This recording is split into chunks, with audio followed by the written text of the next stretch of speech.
Throne of Liberty has failed to fix its biggest issues. There has been a massive patch in the Korean version, and some people are saying, oh, it's Throne of Liberty 2.0. Well, it's not. And the game still has some massive issues that we're going to talk about in this video, but that's not to say you shouldn't try it, and I'll explain. So I've played Throne of Liberty now since almost the very start. The first closed beta test in Korea, the open beta test in Korea, the launch version in Korea, and then the Amazon tests as well. And I don't think it's a very good MMO. I think it's probably mediocre at best. Now, there is an audience out there that will like it and should play it, and we'll talk more about who that is in a minute. And I will try and mention the positives every now and then, but this video is going to talk about the new combat update and some of the negatives of the game. And the first thing we're going to talk about really is the progression, because I think the issue sort of starts straight away when you start playing Throne of Liberty. Yes, the world is beautiful, and yes, the game is very well optimized, and if you're not playing on Amazon servers, the servers are very nice. But the questing and progression, I think, will be an immediate turnoff for a lot of people. The main quest is sort of okay. I have no idea what the story is, so don't ask me. But the questing is pretty basic. A lot of it is talk to this person, then talk to this person, then talk to this person, and gain 1.5 levels. And the kill quests are not really much better. It's often go and kill and get 5 of these from these creatures. It's not the worst I've ever seen, but it's certainly mid-tier at best, I would say. But my biggest gripe is probably with the progression and how I think it leads into the pay-to-win in Throne of Liberty. Now, it's worth noting that the progression and the combat that we're going to talk about in a minute, there's quite a lot of changes that have happened in Korea. Now, I'm not going to go into details, but that patch went live today, and it does smooth out some of the issues that I have with the game, but I think the core problems still exist. So most of the gear you'll get from your journal and doing the main story quest, and you just get new items as you level. That and a little bit of crafting is pretty much how you get your gear whilst you're leveling up. You don't really get items that drop in the world.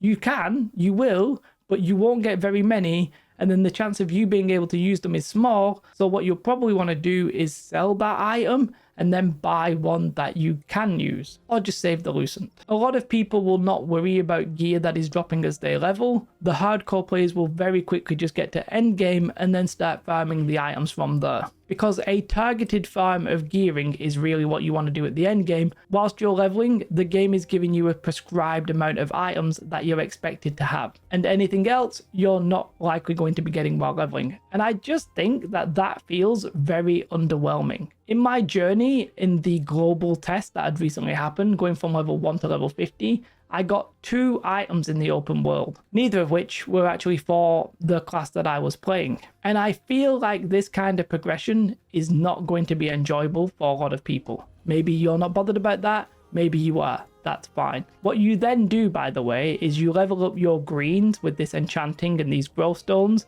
Then you transfer some of the leveling that you did on the greens to the blue, and then eventually you'll do blue to purple at the end game. And very simply, I don't think it's very fun. It's passable, it works, it exists, but at no point did I ever get any joy from it. And that for me is a problem. Now, they have made it better. They've made it better from the launch in Korea to now, and they've made it better with the update yesterday. Whilst the upgrading of the gear is sort of the same, as in you want to get the same item or the same trait so you can increase the level of that trait. Let's say an item has health on it, that health trait can be maxed out, and then you can add other traits on if you've got the same item. Well, they've improved that a little bit. They've now got unlock stones, and now you can re-roll traits. They've made it a lot better, which in turn, by the way, I think does reduce the pay to win a little bit. But I think ultimately, the reason that they give you this item structure like this is to facilitate the pay to win. The more that they keep the items rare, and the more that you feel the need to get the same item or get certain items that you need to increase the traits, etc., the more likely it is that you will pay for that. As I said, you might get items that you want to sell that will ease the cost, but obviously the more powerful items will be more sought after. Amazon have done some good things with the battle pass to basically make it so you can buy it using the in-game currency. They also got rid of the Silesian Blessing, and they made the leveling passing the same, that you can buy it with Lucent. Amazon have done some good things, and NCSoft have done some good things, but the game still is pay to win, and I'm not going to argue here about how good or bad it is. The point being that I think the progression system is bad, and I think it's bad to facilitate the pay to win. And actually, I think it's pay to lose, but we'll talk about that in a minute. Another note on the progression, one good thing that this update does is that it does add 2 professions. It adds cooking and fishing, but that just highlights the fact that the other professions are missing. Because this is the key system of the game, crafting the traits, crafting the books, adding on the traits, enchanting, etc. There is no armor smithing or weapon smithing or anything like that. The update that just came into Korea added fishing, which if I'm honest was probably the most fun I've actually had in Throne of Liberty, and cooking, which I didn't do but looks good, and a very basic house for your pets. More stuff like that I think would make the game feel more complete. My next personal biggest gripe I thought might be getting fixed with this update, because when I was complaining about it on Twitch, people were saying, Jay, there's a huge new combat update coming, huge new abilities and all this kind of stuff, and I was very excited, and I tried it today, and they're somewhat right. The abilities are better, but the combat isn't fixed in a way that I would want it to be fixed. Now, I do want to say this is subjective, so keep that in mind. But for me, the combat doesn't feel very good. And this is where we're going to have a little bit of a problem. Combat is one of the most divisive issues with this game. If you look on Reddit, you look on Twitch, wherever you look, there's people saying that the game's not very good and the combat's not very good. And when I try and analyze what makes this game good and bad and compare it to other tab target games, it's actually really difficult to do that. I've tweaked with all the settings and none of them have really made it any better, but it comes down to the feel, and I think it comes down to the fluidity and the movement. One example that I don't like, if you are attacking an enemy and you try and sort of run off from that enemy, your character will remain facing the enemy, which doesn't sound very bad, but it sort of feels like I'm not controlling my character. And there's a lot of abilities that sort of affect your movement in ways that feel a little bit uncontrolled. Some people say that the combat has weight and is very impactful, but other people don't gel with it. And as I said, it's hard to describe why. Now, what the patch in Korea did today is they added these skill specializations, which, if I'm honest, is actually very cool, very interesting, very nice systems. You basically have this resource to spend, it's 100 at level 50, and each spell you want to use will have different specializations with different costs. So you have to manage how you will spend these 100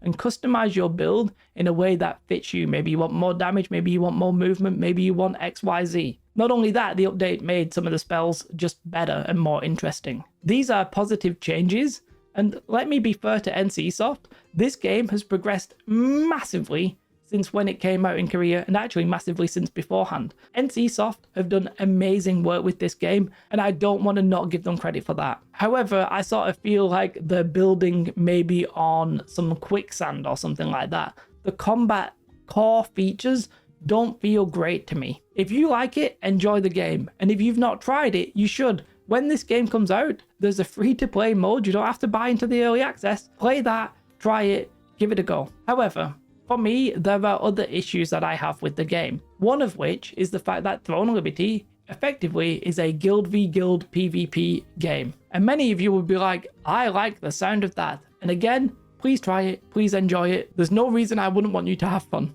Please do it. But for me, really, if you want to experience this game in its maximum way, you're probably going to want to be in a hardcore 70-person guild that will be allied with 3 other 70-person guilds. And if you aren't in a guild like that, a lot of the content will seem, I think, underwhelming. I never tried this because this isn't the content I want, so this is a little bit subjective, right? Like, I don't want that content, so I'm not trying to do that content. Fine. Not every game should be for me. And if you want that content, go ahead and do it. It's not a design flaw, it's just different. It's okay for games to not target me. I'm fine with that. But I do think there's going to be a lot of people who will find the end game underwhelming because they won't be in an organized hardcore guild, so they'll feel left out. Apparently, some guilds who are recruiting are even asking how much you're willing to spend on the game. But I would say is anybody who's not in a hardcore guild probably shouldn't spend anything on the game. I don't think you should get into the early access because I think that's where a lot of the spenders are going to be. And I think you should probably just take your time and not try to skip the progress by paying. Only really the hardcore guild members should be paying to try and get ahead of the other hardcore guilds. For everybody else, I suggest you don't bother. I think you're being milked. Now, there is content that is not for people in a big guild, and for me, that's the content I was interested in. There are 6-person dungeons, with matchmaking, and they are pretty solid and enjoyable. There's the solo PvE tower, also pretty enjoyable. There's the Dominion PvP event, which I'm not going to fully explain here, but basically it puts you into a faction, so it's not guild versus guild, you can just go in and participate. And that's sort of enjoyable, but the fact is that the gear disparity here, I think, will strongly show. And it's sort of the same with Arena. There is ranked 3v3 Arena, but if you're not capped out in gear, you're probably going to get beaten, unfortunately. Your equipment is very strongly rewarded in this game, and whilst there are little bits where you can outplay people, the quality of gear is very important. That makes sense because they want you to pay. So, you know, that's just the way that it is. One of the saving graces for people who are going to play free-to-play is if all the hardcore pre-existing guilds go in the early access, then maybe you can find a good, competent guild on the free servers. So that's why I would recommend people who aren't already in an existing guild to not buy into the early access and to simply go on the free servers. I think there'll be more guilds recruiting there, and you know, you might be able to find a better time. If you go on Discord and you find an existing guild, then obviously you can get into the early access, just do whatever the guild's doing. But personally, overall, I think this Guild v Guild will be relatively niche, but it's a niche that I think will enjoy it, and I hope they do. The latest update in Korea doesn't really do anything to address that, apart from it makes gearing easier, which means it will be easier to get to the cap, which then means you can compete in the Dominion events and in the arena a little bit easier. I think they're also nerfing the arch boss weapons, which for anybody who knows, you know how good those weapons are and how bad that made the pay to win, but you know, let's ignore that. I'm not going to talk more about that. Now let's move on to some other smaller issues that haven't really been touched either in this update. There are some people who simply won't like the time gating. The Dominion events, for example, happen alongside all of the other peaceful events and the guild events. I'm not sure how often they are, 3 or 4 hours, I'm not 100% sure, but everything is sort of time gated. If you're not online at that time, you miss it for the next 3 or 4 hours. But there's other events, so you have the guild events, the boonstones, the world bosses, etc, etc. Now, unless the game gets changed, and it might get changed in the free expansion that's coming at the end of August, for the Korean version, obviously the global will not have this, the game effectively revolves around some of the tokens that you have to spend and that you acquire more of daily. Those tokens are the same for the dungeon loot. Yes, the 6-person dungeons are fun, but if you've used all your tokens for loot, then you can't get any more until the following day. And it's the same for the contract amounts, they're capped per day, and it's the same for the open world dungeon loot. So they're not strictly dailies, because in theory you can actually store more than 1 day's worth, but they're effectively dailies for anybody who's playing this game. One issue that I personally have with the Guild v Guild stuff is that I think it's going to turn into a job. If you're playing properly and hardcore, they're going to want you on at specific times, they're going to want you on most days, and if you're not, you're basically letting the members of your guild down. Which I think is fine maybe once every week or so often, but for me, I don't want it to be every single day sat in Discord. I'm more chill than that. Therefore, that's the reason that I'm not that interested in that part of Throne of Liberty, but maybe you are. I also think that the UI systems are a little bit confusing for new players. There's a lot of different systems that aren't necessarily that well explained. There is a little like question mark that you can click that sort of tells you, but I am very much expecting a lot of video guides because a lot of people will be confused. I said earlier that I think the world is beautiful, but I also personally find it to not really have any soul. Now, I know that's subjective and intangible, but to me, Throne of Liberty feels like a product, not a work of art. And it's a product that will satisfy, hopefully, many. But I'm looking for something that captures my imagination, and I don't think this one's that. Now, if you don't mind the issues that I've mentioned, if you don't mind the progression and the possible pay to win, if you don't mind the combat, and you like the fact it's mostly a Guild v Guild game, then great, fantastic, you found a new game that you can play. But for me, I'm looking for something just a little bit different. The early access version will begin on the 12th of September. The free version will be on the 17th of September. I recommend everybody who's not tried it tries that one, because I think the early access is basically whale bait, unless you are a whale and you don't care.